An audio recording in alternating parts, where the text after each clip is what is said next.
সম্মানিত ভিউয়ার্স, আসসালামু আলাইকুম। মহার্ঘ ভাতার সিদ্ধান্ত থেকে সরে এলে কর্মবিরতি সহ কঠোর কর্মসূচির হুমকি। জাতীয় প্রেস ক্লাবের সামনে প্রতিবাদ কর্মসূচি পালন করে 11 থেকে 20 গ্রেডের চাকরিজীবীরা। মহার্ঘ ভাতা দেওয়ার সিদ্ধান্ত বাতিলের দাবিতে প্রতিবাদ কর্মসূচি পালন করেছেন 11 থেকে 20 গ্রেডের চাকরিজীবীরা। তারা বলেছেন, মহার্ঘ ভাতা দেওয়া হবে না বলে সংবাদ প্রকাশিত হয়েছে। এ ধরনের কোনো সিদ্ধান্ত সরকার যদি নিয়ে থাকে তাহলে কর্মবিরতি সহ কঠোর কর্মসূচি ঘোষণা করা হবে। শনিবার 25শে জানুয়ারি জাতীয় প্রেস ক্লাব চত্বরে আয়োজিত এক প্রতিবাদ সমাবেশে এসব কথা বলেছেন চাকরিজীবীরা।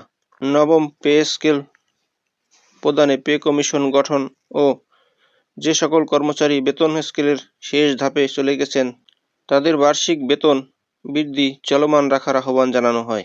সমাবেশে সরকারি কর্মচারীদের বিভিন্ন বৈষম্যের কথা তুলে ধরে তারা বলেন, গত 10 বছর ধরে সরকারি কর্মচারীদের বেতন ভাতা বাড়ানো হয় না, কিন্তু দেশের সকল সেক্টরের কর্মচারীদের বেতন বাড়ানো হয়েছে। 11 থেকে 20 গ্রেডের কর্মচারীরা পরিবার পরিজন নিয়ে মানবেতর জীবন যাপন করেছে।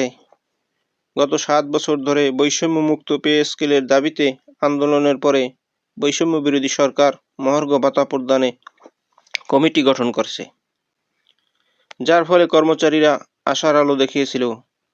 কিন্তু কিছু সুশীল নামধারী লোক এর পিছনে লেগেছে, যেন সরকারি কর্মচারীদের বেতন বাড়ালেই দেশে যত সমস্যা।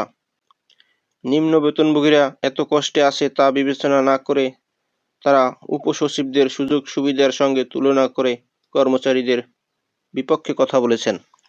11 থেকে 20 গ্রেডের সরকারি চাকরিজীবী ফোরামের সাধারণ সম্পাদক ও সমন্বয়ক মোহাম্মদ মাহমুদুল হাসান বলেন, আমরা পত্রিকার মাধ্যমে জানতে পারলাম যে এখন মহার্ঘ ভাতা দেওয়া হবে না। যদি এ ধরনের কোনো পদক্ষেপ নেওয়া হয় তাহলে কঠোর কর্মসূচি ঘোষণা করা হবে। প্রয়োজনে সারা দেশে কর্মবিরতির মতো কর্মসূচি ঘোষণা করা হবে। প্রতিবাদ সভায় বক্তারা অবিলম্বে বৈষম্যমুক্ত নবম পে স্কেল দেওয়ার জন্য পে কমিশন গঠনের দাবি জানান। একই সঙ্গে যে সকল কর্মচারী বেতন স্কেলের শেষ ধাপে চলে গেছেন তাদের বার্ষিক বেতন বৃদ্ধি চলমান রাখার আহ্বান জানান। ফোরামের সভাপতি লুৎফুর রহমানের সভাপতিত্বে অন্যদের মধ্যে উপস্থিত ছিলেন উন্নয়ন পরিষদের সভাপতি জিয়াউল হক, সহসভাপতি আশফাকুল আশিকিন, 11 থেকে 20 ফোরামের সহসভাপতি মোহাম্মদ আলী, অর্থ সম্পাদক তরিকুল ইসলাম, সহ সম্পাদক আনিসুর রহমান, মোহাম্মদ শাহ আলম, ঢাকা বিভাগের সাধারণ সম্পাদক আশিকুর রহমান, সিনিয়র সহসভাপতি রবিউল ইসলাম সোহাগ, মহানগরের যুগ্ম আহ্বায়ক মনির হোসেন, কিফায়েত হোসেন সোহাগ, সহসভাপতি ফজলুর রহমান সহ অন্যান্য সংগঠনের নেতারা। উল্লেখ্য, বর্তমান অন্তর্বর্তী সরকারের গুরুত্বপূর্ণ সিদ্ধান্তগুলোর মধ্যে মহার্ঘ ভাতা দেওয়ার ঘোষণা ছিল অন্যতম, যা চলতি জানুয়ারি থেকেই কার্যকর হওয়ার কথা ছিল। মহার্ঘ ভাতা বাস্তবায়ন হলে মূল্যস্ফীতির হ্রাস টানা যেত না। এই আশঙ্কায় সব মহল থেকে সরকারের এ উদ্যোগ নিয়ে সমালোচনার ঝড় ওঠে।